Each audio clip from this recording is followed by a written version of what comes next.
সব কিছুর মাঝেই কিন্তু একটু ডিফারেন্ট কিছু চাই সবাই আমরা। হ্যাঁ, তাই তো নিজের আইডিয়া দিয়ে হঠাৎ করেই মনে হলো ড্রাগন দিয়ে একটা পুডিং বানিয়ে ফেলি।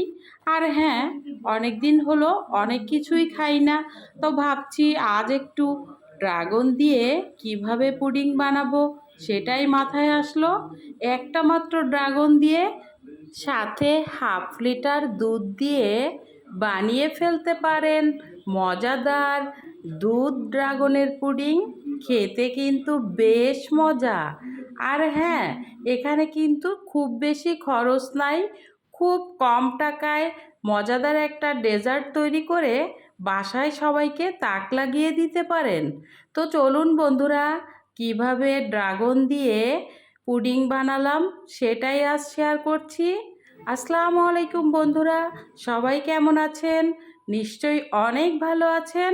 আর হ্যাঁ, দেশে ও দেশের বাইরে থেকে যে যেখান থেকে ভিডিওটি এই মুহূর্তে দেখছেন সবাইকে জানাচ্ছি লিমাস জার্নি পরিবারের পক্ষ থেকে অনেক অনেক দোয়া ও ভালোবাসা। তো চলুন দেখি। আর হ্যাঁ, যদি ভিডিওটি দেখার একটু সময় থাকে চলুন না হয় কিছুটা সময় আমার সাথে।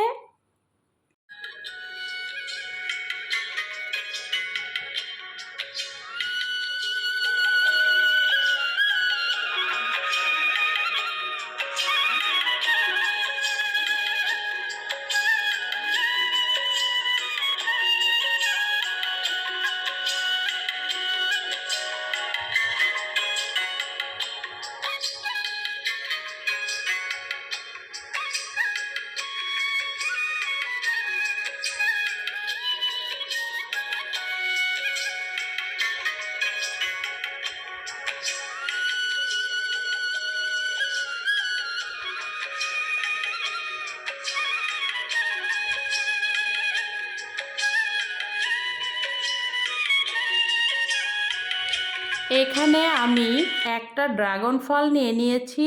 এটাকে ভালোভাবে কেটে খোসা ছাড়িয়ে চাকচাক করে কেটে ব্লেন্ডারের একটা জারে আমি এটা নিয়ে নিলাম। সাথে কিন্তু আমি হাফ কাপের মতো চিনি নিয়ে নিয়েছিলাম। তো দেখুন, এটাকে লিকুইড করার পর একটা ডিশ বলে আমি ঢেলে নিয়েছি। ড্রাগন ফলটি মেশ করার পর দেখুন কেমন হয়েছে দেখতে। তো এই তো আমার ডিশ বলে কিন্তু ঢেলে নেওয়া হয়ে গিয়েছে। এখানে এখন আমি 1 চামচ পরিমাণ আগার আগার পাউডার এখানে আমি মিশিয়ে দিব। তো দেখতে থাকুন।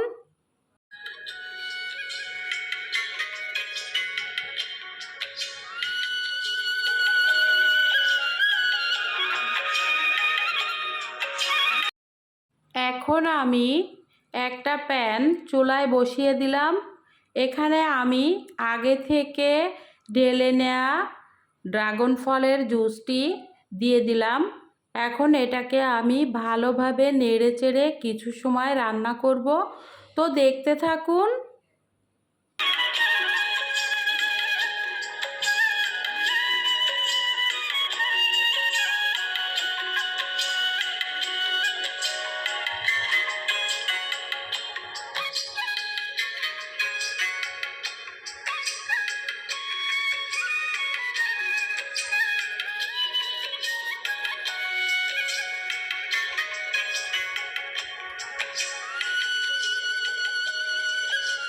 ড্রাগন ফলের জুসটি ভালোভাবে একটু উতলিয়ে নিব। এটা একটু ফুটে উঠলে কিছু সময় আবারও 2 মিনিটের মতো চুলায় রেখে দেব। এখন আমি একটা প্লেটে এটাকে ঢেলে নিলাম এবং কিছু সময় রেস্টে রাখবো। তো দেখুন, ঢেলে নেওয়ার পর কিছু সময় রেখে ঠান্ডা করে নিলাম। এটা কিন্তু জমে গিয়েছে। তো এটাকে ভালোভাবে জমে গিয়েছে কিনা দেখে নিলাম। এখন কিছু সময় ফ্রিজে রেখে দিব।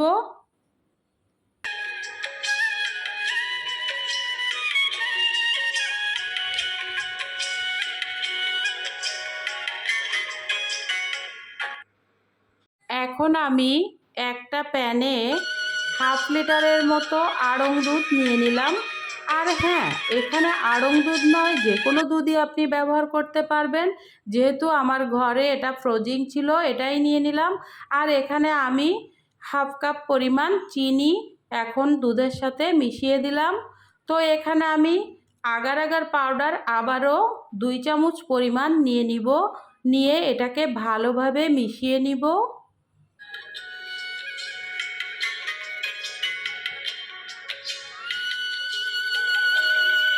এটাকে ভালোভাবে মিশিয়ে নিয়ে আমি এখন এটা চুলায় বসিয়ে দিব। তো এই তো দেখতেই পাচ্ছেন, খুব সুন্দর করে মেশাতে হবে যেন দলা পাকিয়ে না যায়। তো এখন আমি দুধটা চুলায় বসিয়ে দিলাম। তো দেখুন, কিছু সময় আমি চুলায় রান্না করে নিব। তো এখানে ভালোভাবে ফোটা পর্যন্ত অপেক্ষা করতে হবে আর ভালোভাবে নাড়াতে হবে যাতে করে কোনো দলা না পাকিয়ে যায়। আর হ্যাঁ বন্ধুরা, আগার আগার পাউডারটা ব্যবহার করতে হলে কখনোই গরম জিনিসে দেয়া যাবে না। এ পর্যায়ে আমি আড়ংয়ের মিল্ক পাউডার দুধটা 1 চামচ পরিমাণ টেবিল চামচের দিয়ে দিব। এটা কিন্তু স্বাদ বাড়ানোর জন্য আপনি দিলেও পারবেন, না দিলেও পারবেন। তো যা হোক, এটা দিয়ে ভালোভাবে এটাকে মিশিয়ে নিতে হবে। আর হ্যাঁ, যেন দলা পাকিয়ে না যায়, ভালোভাবে নাড়তে থাকুন। এটাকে আমি ভালোভাবে মিশিয়ে অনেকক্ষণ ধরে এটাকে নেড়ে রান্না করে নেব। আর হ্যাঁ, দুধটা যাতে ফুটে ওঠে সেই পর্যন্ত কিন্তু আপনাকে অপেক্ষা করতে হবে।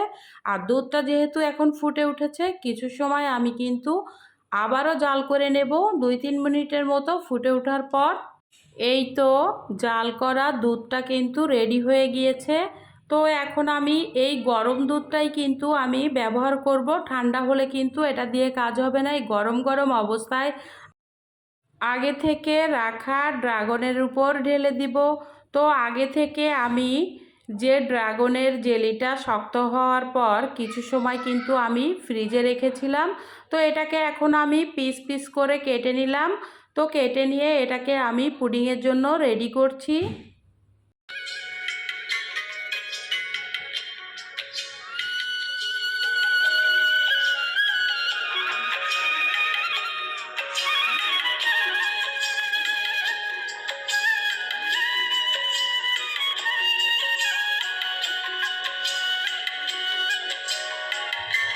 ড্রাগনের জেলিটা কিন্তু আমার রেডি হয়ে গিয়েছে। একটা ডিশ বলে আমি ঢেলে নিলাম।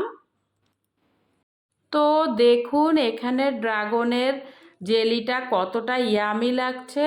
তো এখন আমি আরেকটা ডিশ নিয়ে নিলাম, এখানে আমি পুডিংটা বসাবো। তো যে পুডিংয়ের জন্য যে ড্রাগনের জেলিটা রেডি করেছিলাম সেটা এখন আমি এই বাটিতে ঢেলে দিলাম কিছুটা। এ পর্যায়ে আমি আগে থেকে রান্না করা গরম দুধটি ঢেলে দিচ্ছি বাটির উপরে। তো দেখুন, এটা কিন্তু ঠান্ডা হলে ঢালা যাবে না, এটা কিন্তু গরম গরম অবস্থায় ঢালতে হবে। তো এই তো কিছুটা দুধ এখনও রয়ে গেছে। তো ওটা আমি একটু বেশি হয়ে গিয়েছে, তাই আর একটা বাটিতে বসিয়ে দিব। আর এখানে আমি আবারও কিছু ড্রাগনের টুকরা দিয়ে দিলাম। তো এ পর্যায়ে আমি ভালোভাবে এটাকে নেড়ে চেড়ে চামচ দিয়ে একটু মিশিয়ে দিতে হবে। তো এখন আমি চামচ দিয়ে এটাকে ভালোভাবে একটু নেড়ে চেড়ে মিলিয়ে দিচ্ছি, কারণ এটা যাতে সব জায়গায় ড্রাগনের টুকরাগুলো ছড়িয়ে পড়ে। তো দেখুন আস্তে আস্তে কিন্তু কালারটাও কিন্তু চেঞ্জ হয়ে আসছে। এই তো আমি কিন্তু এটা এখন কিছু সময়ের জন্য বসিয়ে রাখবো। এটা কিন্তু বাইরে নর্মাল টেম্পারেচারে কিছু সময় জমে যাবে, কিছু সময় অপেক্ষা করতে হবে।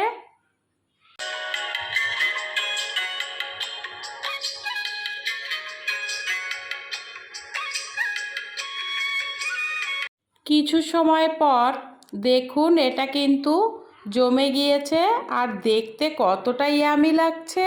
তো এ পর্যায়ে দেখুন এটা কিন্তু জমে গিয়েছে।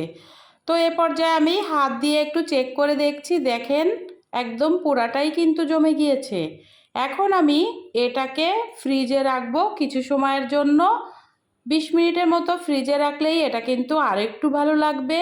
তো দেখুন আমি কিন্তু আরও একটা বাটিতে কিছুটা অংশ বসিয়ে দিয়েছিলাম, কারণ আমার কিন্তু একটু বাড়তি বেশি হয়ে গিয়েছিল। তো এ পর্যায়ে আমি কিন্তু ফ্রিজে রেখে দিব। তো ফ্রিজ থেকে এখন কিন্তু বের করে নিয়ে আসলাম। দেখুন আমার এটা কিন্তু পুরোপুরি হয়ে গিয়েছে। তো দেখতেই পাচ্ছেন কতটা ইয়ামি লাগছে। তো বন্ধুরা, এভাবে যদি আপনারা এখনো পর্যন্ত ড্রাগন ফল দিয়ে এভাবে পুডিং না বানিয়ে থাকেন, এটা কিন্তু খুব অল্প খরচে এমন মজাদার একটা পুডিং খেতে পারবেন বানালে। বাসার সবাই অনেক পছন্দ করবে। ফ্রিজ থেকে বের করার পর দেখুন কতটা ইয়ামি লাগছে। তো এই তো এ পর্যায়ে কিন্তু আমি পুডিংটা একটা প্লেটে ঢেলে নিলাম। তো দেখুন এখন আমি ছুরি দিয়ে এটাকে কেটে পরিবেশনের জন্য রেডি করছি। তো বন্ধুরা, ভিডিওটি আপনাদের কাছে কেমন লেগেছে অবশ্যই কমেন্টস করে জানাবেন। আর হ্যাঁ, যারা এখনও পর্যন্ত লাইক দেননি একটা লাইক দিয়ে দিন। আর যারা প্রতিনিয়ত লিমাস চার্নি পরিবারের সাথে আছেন, সুন্দর সুন্দর কমেন্টস করছেন, সবার জন্য অনেক অনেক ভালোবাসা ও কৃতজ্ঞতা। আর হ্যাঁ, দেখুন এখন আমি পরিবেশনের জন্য একটা পিসে উঠাচ্ছি। তো দেখতেই পাচ্ছেন কতটা ইয়ামি হয়েছে। অবশ্যই যারা এখনও পর্যন্ত চ্যানেলটি সাবস্ক্রাইব করেননি, প্লিজ চ্যানেলটি সাবস্ক্রাইব করে আমার বন্ধু হয়ে আমার পাশেই থাকুন। আর হ্যাঁ, আপনারা যারা সাবস্ক্রাইব করে পাশে আছেন, আপনাদের সবার পরিবারেই কিন্তু আমি যাই এবং যাব। ইনশাল্লাহ ভালো থাকবেন। আল্লাহ হাফেজ।